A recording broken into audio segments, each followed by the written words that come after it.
மாண்புமிகு பேரவைத் தலைவர் அவர்களே, பெருநகர சென்னை மாநகராட்சி 10வது மண்டலம் 130வது கோட்டத்துக்கு உட்பட்ட வடபழனி சிம்ஸ் மருத்துவமனை அருகில் உள்ள மாநகராட்சி பூங்காவில் குழந்தைகள் மற்றும் பொதுமக்கள் பயன்படுத்தும் வகையில் பல்வேறு வசதிகள் ஏற்படுத்துவதற்கான பணிகள் எடுக்கப்பட்டு முடிவுறும் தருவாயில் உள்ளன.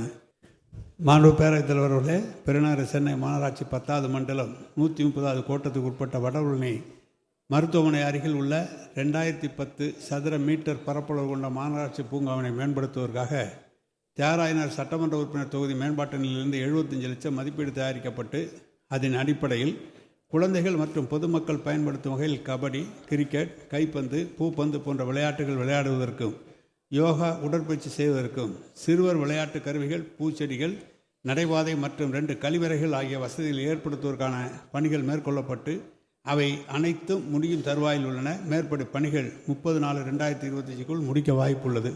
மாண்புமிகு உறுப்பினர் ஜெ. கருணாநிதி. மாண்புமிகு பேரவைத் தலைவர் அவர்களே, அமைச்சர் அவர்களுக்கு நன்றியை தெரிவித்துக் கொள்கிறேன். அதேபோல சென்னை மாநகராட்சி 10வது மண்டலத்தில் உள்ள அனைத்து பூங்காக்களின் மராமத்து பணிகள் தற்போது மாநகராட்சி மூலமாக தினக்கூலி அடிப்படையில் நடைபெற்று வருகிறது.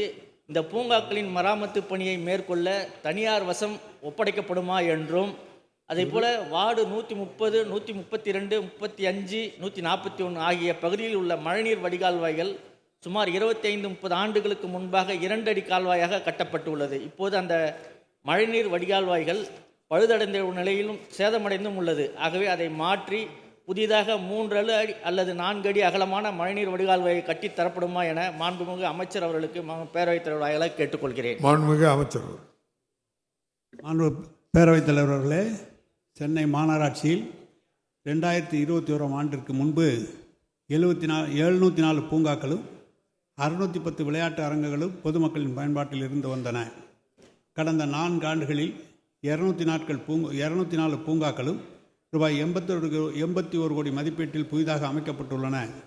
307 பூங்காக்கள் 24 கோடி மதிப்பீட்டில் மேம்படுத்தப்பட்டுள்ளன. ஆக தற்போது சென்னையில் 908 பூங்காக்களும் 724 விளையாட்டு அரங்கங்களும் பொதுமக்கள் பயன்பாட்டில் உள்ளன. தற்போது 32 புதிய பூங்காக்கள் அமைக்கும் பணி ரூபாய் 8 கோடி மதிப்பீட்டில் நடைபெற்று வருகின்றன. 25-26 ஆண்டில் 30 புதிய பூங்காக்கள் ரூபாய் 60 கோடி மதிப்பீட்டில் அமைக்கப்பட உள்ளன. மேலும் 273 பூங்காக்கள் 30 கோடி மதிப்பீட்டில் மேம்படுத்தப்பட உள்ளன. எனவே மாண்புமிகு உறுப்பினர்கள் தங்கள் பகுதியிலே குறிப்பிட்டு ஏதாவது சொல்லுமானால் அதை முன்னுரிமை தந்து எடுத்துக்கொள்ளலாம். 1. 2வது மழைநீர் வடிகாலை பற்றி இங்கே சொல்லியிருக்கிறார். அதை பற்றி நம்முடைய ஆணையர் அவர்களும் இங்கே வந்திருக்கிறார்கள். எனவே விரிவான திட்ட அறிக்கை தயாரிக்கப்பட்டு ஏற்கனவே மழைநீர் வடிகாலுக்காக நம்முடைய மாண்புமிகு முதலமைச்சர் அவர்கள் சென்னையில் நிறைய நிதிகள் 2000 கோடிக்கு மேலாக அது செலவு செய்யப்பட்டு பல்வேறு பணிகளே நடைபெற்று முடிந்திருக்கின்றன. இப்போது புதிதாக ஏற்கனவே பழைய மழைநீர் வடிகால்களை திருத்தி அமைப்பதற்குரிய நடவடிக்கைகள் எடுக்கப்பட்டு வருகிறது. அந்த வகையில் நம்முடைய எம்எல்ஏ அவர்கள் மாண்புமிகு உறுப்பினர்கள் சொன்னதையும் கவனத்திலே கொண்டு விரிவான திட்ட அறிக்கை தயாரிக்கப்பட்டு அதையும் இந்த வடிகால்களை சரி செய்வதற்குரிய அனைத்து முயற்சிகளும் எடுக்கப்படும் என்பதை தெரிவித்துக் கொள்கிறேன். மாண்புமிகு உறுப்பினர் த. வேலு. பேரவைத் தலைவருக்கு வணக்கம். மயிலாப்பூர் தொகுதியில் முத்தமிழறிஞர் கலைஞர் அவர்களால் உருவாக்கப்பட்டு மக்களிடம் பெரும் வரவேற்பை பெற்ற தொல்காப்பிய பூங்கா மிகவும் பாழடைந்த நிலையில் மக்களின் கோரிக்கையை ஏற்று நம்முடைய ஆட்சி அமைத்த பிறகு முதல்வர் அவர்களின் அறிவுறுத்தல் படி பராமரிப்பு பணி நடைபெற்று வருகிறது. அது எப்பொழுது முடியும், எப்பொழுது திறக்கப்படும் என்பதை தங்கள் வாயிலாக அறிய விரும்புகிறேன். மாண்புமிகு அமைச்சர் அவர்கள். மாண்புமிகு பேரவைத் தலைவர் அவர்களே, மாண்புமிகு உறுப்பினர் அவர்களுக்கு நான் ஒன்று தெரிவிக்க விரும்புகிறேன். நம்முடைய முதலமைச்சர் உள்ளாட்சித்துறை அமைச்சராக இருந்தபோது அவர் அந்த பணி அதுதான் 100 கோடியிலே அந்த தொல்காப்பிய பூங்காவை முதலிலே உருவாக்கினார்கள். அது உருவாக்கப்பட்ட பிறகு இடையிலே அது 10 ஆண்டு காலம் எந்த கவனிப்பும் இல்லாமல் இருந்தது. இப்போது மீண்டும் நம்முடைய முதலமைச்சர் வந்த பிறகு நமது CRRT மூலமாக அந்த பணிகள் இப்போது நடைபெற்று வருகிறது. தலைவர் கலைஞர் அவர்களால் 2000ஆம் ஆண்டு அடிக்கல் நாட்டப்பட்டு சென்னை நதிகள் சீரமைப்பு அறக்கட்டளை மூலம் 58 ஏக்கர் பரப்பினை கொண்ட அடையாறு உப்பங்கழியினை சீரமைத்து தொல்காப்பிய பூங்கா உருவாக்கப்பட்டது. 22/1/2011 மாண்புமிகு தமிழக முதல்வர் கலைஞர் அவர்களால் திறந்து வைக்கப்பட்டது. பொதுமக்கள் பயன்பாட்டில் இருந்து வருகிறது. தற்போது சுற்றுச்சூழல், கல்வி மற்றும் ஆராய்ச்சி மையமாக செயல்பட்டு வருகிறது. சுற்றுச்சூழல் கல்வியினை சமுதாயத்திற்கு குறிப்பாக மாணவர்கள் பெற்றும் வகையில் சுற்றுச்சூழல் கல்வி விழிப்புணர்வு நிகழ்ச்சிகள் தொடர்ந்து நடத்தப்பட்டு வருகின்றன. இதுவரை 1446 பள்ளிகளைச் சேர்ந்த 1,12,226 மாணவர்களும் மற்றும் 60,070 ஆசிரியர்கள் இந்த பூங்காவில் நடத்தப்பட்டு மற்றும் 6,070 ஆசிரியர்கள் இப்பூங்காவில் நடத்தப்பட்டு வரும் சுற்றுச்சூழல் கல்வி நிகழ்ச்சியிலே பங்கு பெற்று பயனடைந்தவுடன் நகர்ப்புற ஈரநிலை சுற்றுச்சூழல் பாதுகாப்பு குறித்த அவசியத்தினை உணர்ந்துள்ளனர். மேலும் இதுவரை இந்த பூங்காவிற்காக 32,973 பொதுமக்கள் பார்வையிட்டு பயனடைந்துள்ளனர். தொல்காப்பிய பூங்காவில் பொதுமக்கள் நடைபயிற்சி மேற்கொள்ள அனுமதிக்கப்பட்டு இதுவரை 24,528 நபர்கள் பயனடைந்து வருகின்றனர். நமது அரசு தொல்காப்பிய பூங்கா மறுமேம்பாட்டு பணிகளை சென்னை நதிகள் நீரமைப்பு அறக்கட்டளையின் மூலம் மேற்கொள்ளப்பட்டு ரூபாய் 42.45 கோடி வழங்கியுள்ளது. சென்னை நதிகள் சீரமைப்பு அறக்கட்டளை மற்றும் பெருநகர சென்னை மாநகராட்சியின் மூலம் கீழ்கண்ட மறுமேம்பாட்டு பணிகளை மேற்கொள்ளப்பட்டு வருகின்றன. புதிய நுழைவாயில், கண்காணிப்பு கோபுரம், பார்வையாளர்கள் மையம், பார்வையாளர் மாடம், நடைபாதைகள், சிற்றுண்டியகம், புதிய களப்புரை, திறந்தவெளி அரங்கம், இணைப்பு பாலம், கண்காணிப்பு கேமரா பொருத்துதல், மேலும் குழந்தைகளுக்கான விளையாட்டு பகுதி மற்றும் சுற்றுச்சூழல் பழுதுபார்ப்பு போன்ற பணிகள் நடைபெற்று வருகின்றன. இப்பணிகள் அனைத்தும் 30/4/2020 நிறைவேறும் வகையில் உள்ளன. சாந்தம் சாலையில் உயர்மட்ட நடைபாதை, மேம்பாலம் மற்றும் சிறுபாலம் ஆகிய பணிகள் பெருநகர சென்னை மாநகராட்சி மூலம் மேற்கொள்ளப்பட்டு வருகின்றன.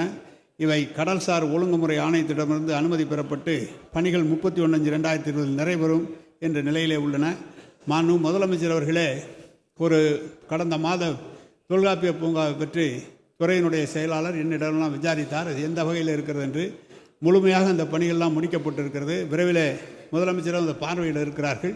எனவே மாண்பு உறுப்பினர் வேலு தங்கள் பகுதியில் இருக்கிற அந்த பூங்கா மிக சிறப்பாக அமைக்கப்பட்டு வருகிறது என்பதை தெரிவித்துக் கொள்கிறேன். மாண்பு பேரவைத் தலைவர்களே, கடந்த வாரம் சேலம் சட்டமன்ற உறுப்பினர் எடுத்து சொன்னார், 15 நாட்கள் 10 நாட்களுக்கு ஒரு முறை தான் தண்ணீர் வருகிறது என்று சொன்னவுடன் அதிகாரிகளை அனுப்பி அங்கே இருக்கிற ஆணையரோடு சொல்லி அதை 15 நாட்கள் என்பதை குறைத்து 4 நாட்களுக்கு வருவதாக தண்ணீர் தருவதாக நேற்று முன்தினம் என்னை பார்த்து அந்த ஆணையர் தெரிவித்தார்.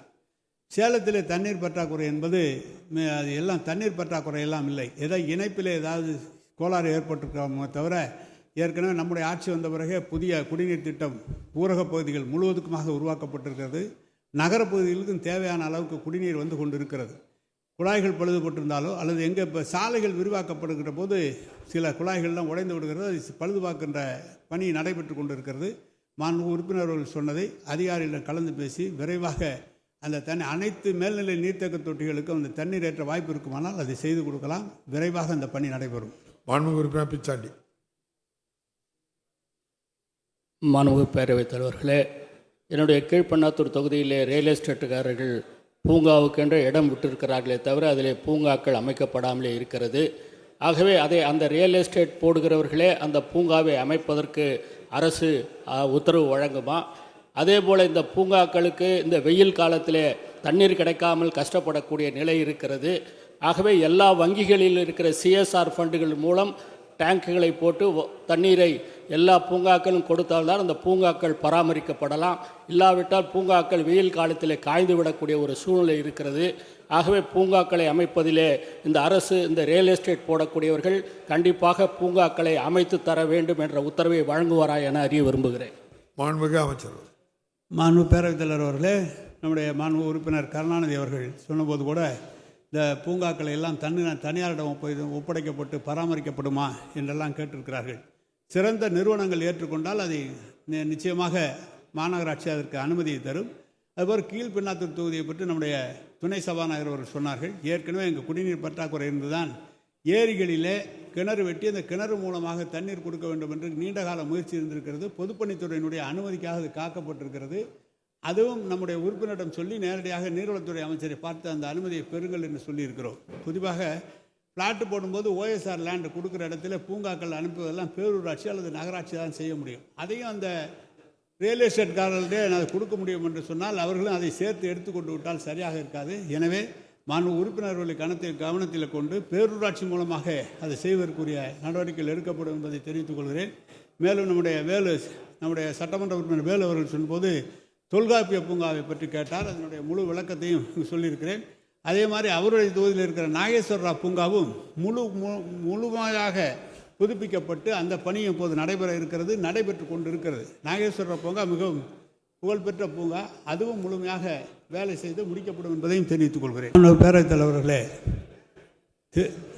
திருச்சி, கோவை, மதுரை, சேலம் இருக்கிற பெரிய மாநகராட்சிகளுக்கு அருகில் இருக்கின்ற நகராட்சிகள், பேரூராட்சிகளுக்கு குறிப்பாக புதிய குடிநீர் திட்டம் இப்போது கோவையிலே பில்லூர் 3 குடிநீர் திட்டம் வந்த காரணத்தால் 100 எம்எல்டிக்கு மேல் மிச்சம் இருக்கிறது தண்ணீர். சேலத்திலும் அதே போல் சரியாக பராமரிக்கப்பட்டிருக்குமானால், அந்த குழாய்கள் மட்டும் சரியாக இருக்குமானால் மிச்சமாக இருக்கும்.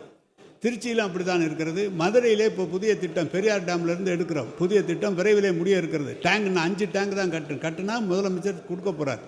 அப்படி கொடுக்க வருகின்ற போது அருகில் இருக்கிற நமது திருமங்கலம் பகுதியும், திருமங்கலம் பகுதியாக இருக்கிற நம்முடைய ராஜன் பாபு செல்லப்பா அவருடைய திருப்பரங்குன்றம் பகுதியெல்லாம் தேவையான அளவுக்கு குடிநீரை நிச்சயமாக அது சேர்த்து கொடுக்கப்படும். அதற்கான பணிகள் நடைபெற்று கொண்டு இருக்கிறது. 2வது, பெரிய நகரங்கள் அருகில் இருக்கிற மாநகராட்சி பகுதி போது குறிப்பாக மார்க்கெட், பேருந்து நிலையம், அதே மாதிரி விளக்கு வசதிகள், குடிநீர் வசதி, இது அனைத்தையும் இணைத்து தான் அந்த பணிகள் மேற்கொள்ளப்படுகிறது. எனவே மாண்பு உறுப்பினர் அவர்கள் இந்த ஆண்டு சாலைகளுக்காக மட்டும் 3750 கோடி கொடுத்திருக்கிறார்கள். எனவே அதையும் கருத்திலே கொண்டு தங்கள் பகுதியிலே விரிவாக்கத்திற்கு உரிய நிதி ஒதுக்கப்படும். அதை எழுதி கொடுத்தால், எது முக்கியம் என்று எழுதி கொடுத்தால் அது எடுத்துக்கொள்ளப்படும்.